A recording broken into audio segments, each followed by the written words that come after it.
My guest today is literary agent Kristy Hunter. Kristy, how are you today? Good, good. Thanks so much for having me, Rob. I am thrilled that you're making time here in the middle of this pandemic to sit down and talk publishing with me. And I made a note to make sure I do this. Today, Kristy and I are talking on April 9th is when we're recording this. So if you're wondering why we didn't mention the Armada of flying saucers that landed in California, it's because it happened after April 9th and we didn't know about it. The way the news has been moving, I feel it's very important to let you know where we were and how much information we had at the time you're hearing us talk. So that being said, Kristy, how are you holding up under quarantine? Pretty well. I actually work from home, so it hasn't been too much of a change. I'm used to having, my computer. I have all my files set up. I will say I have two new coworkers that are a little bit noisier than normal, so that's been challenging, especially emails are easy, but whenever you're diving into a manuscript, I love just like a chunk of time, and that's been hard. But otherwise holding up pretty good. I mean, considering it's a global pandemic, as good as you can expect. Next pandemic will be experts. Yes, I will approach everything differently. I'll be a little bit more organized going in. We'll talk a little bit about everything. I don't know. It's a conversation. Who knows where we'll end up before we're done? But probably a good spot to start is I am terrible at summarizing other people's biographies. And plus, how painful for you to have to sit through that when you're right there and you know the information. So if you would, please tell esteemed audience a little bit about you and your background in publishing thus far. Yeah, so I, right out of college, went to the Columbia Publishing course. I really wanted to get involved in publishing. I had never been to New York. New York kind of scared me and also enchanted me. So it was a really great way to get my foot in there, just learn about all the jobs in publishing too, because so often I think people just think, oh, I'll be an editor. What other jobs are there in publishing besides editing? And there's really so many things you can explore. So from there, I interned in Bloomsbury's editorial department. I went to work in publicity at Grove Atlantic, publicity at Random House Children's Book, and then finally, I did leave New York and I became an agent, which is where I am now at the Knight Agency.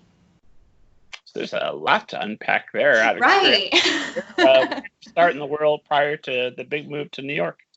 I'm from Cleveland originally. I was in school at Nashville. I did a women's and gender studies major and an English lit major. And through the English lit major, I started to do all these creative writing classes. And at one time I thought, being a writer would be great. And what I realized doing all these workshop classes is that I actually really like working with writers and bringing out other people's stories and hearing what they're trying to achieve on the page. So much more than I ever really liked writing my own stuff or having my own stuff critiqued.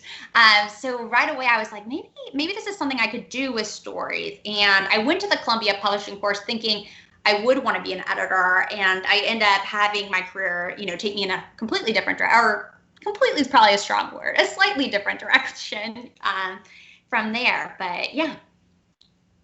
So just curious, because I'm, very egocentric. I just recorded my own audiobook. Wouldn't you like to hear my book read by me? But when I critique, it's usually because I know that if I give you great advice and help you, one, that's going to help me write better because I'm going to learn from your mistakes, you in this case being any writer I've ever critiqued. But really, I'm looking forward to that receiving back on the payback. I want to see your notes for my manuscript. So when did it occur to you that it's just more fun to give than to receive, as it were? Pretty early on, I just really love looking at a story, looking at characters, really digging. People will always say that I ask so many questions, like in any given situation. I'm like, what happened? And people are like, that's too many questions. But when you're an editor, that's exactly what you're doing. You're asking all these questions and really getting to the core and making sure what the author sees is what's coming through on the page. Because that's sometimes the hardest thing. An author may have an idea in their head, but it's not translating. And that's what I really get to do and what I really loved in critiquing and what I still get to do as an agent. So when did you decide that out of the different jobs you attempted, because you were an editor, you were a publicist for a couple of different places, when did you say, the light bulb goes off, literary agent, that's where it's at? I always was from the Columbia Publishing course. I actually originally thought how great an agent would be. I love the idea of working on contracts, being an advocate for authors, being able to do some editing. What really made me nervous was it's a commission pay, and I was in New York, and that's a hard city to be on a commission pay. So right away I wrote it off. And it wasn't until I was looking to move out of New York and really stay in publishing, I was like, maybe this is an opportunity to pursue this job that I've always wanted and have been kind of scared to do. So it was really great to move to Atlanta and be able to join the Knight agency. I've liked all my jobs. When you're working with books, you're working with books, which I think is a joy in itself. Publicity, I think you get to be really organized, you get to be really creative, and I love that. But for me, agenting kind of involved everything. It's editing, it is, publicity and reviewing publicity plans. And I kind of like that it did incorporate so much. But it was a risk. It's always scary it's a hard job, and it's a hard market, and it's hard being in New York doing this kind of job that isn't salary structured like some of the others at publishing houses.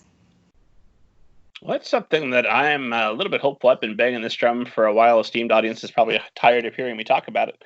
But I want to see publishing decentralize out of New York. And I'm hoping that one thing out of coming out of having so many people suddenly working remote out of the office is they'll enable these workarounds that publishers don't have to spend the tremendous amounts of rent to be in the most expensive city in the world, that they can move out to Indiana, or Atlanta. So having worked both in New York and now doing this in Atlanta, what are the big differences? Are there things that you're not able to do in Atlanta that you would only be able to do in New York? I don't really think so. The world has changed so much in terms of technology. So much is online, so much is done by phone calls and email in a way that business used to be more face-to-face.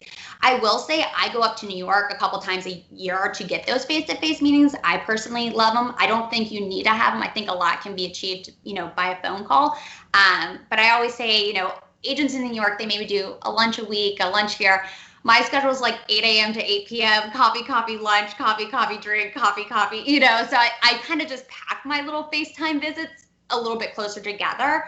But I think, thanks to technology, you really don't need to be anywhere. So it's really interesting what you're saying, because I think what a lot, publishing is trying to get these new voices in the door. And a lot of it is these economic barriers of how expensive New York is. To be able to expand it to other cities would be really wonderful. And I think, we're getting to the point where we probably have the technology to make that happen. Yeah, why not? Why couldn't you be in my hometown of Lebanon, Indiana? Population, I think of the time I lived there, less than 30,000. You could go sit. We didn't have a Starbucks. We had our own special coffee place that was a mom and pop shop. Why couldn't you sit there with a laptop and be every bit as connected to the world as somebody in the bustling crowd? Yeah, I think it's entirely possible now, which is great. I love it. New York is my favorite city, but I kind of feel like I have the best of both worlds. I have Atlanta, and then when I go, I get to see my editor friends, my publicist friends, and, kind of have it both.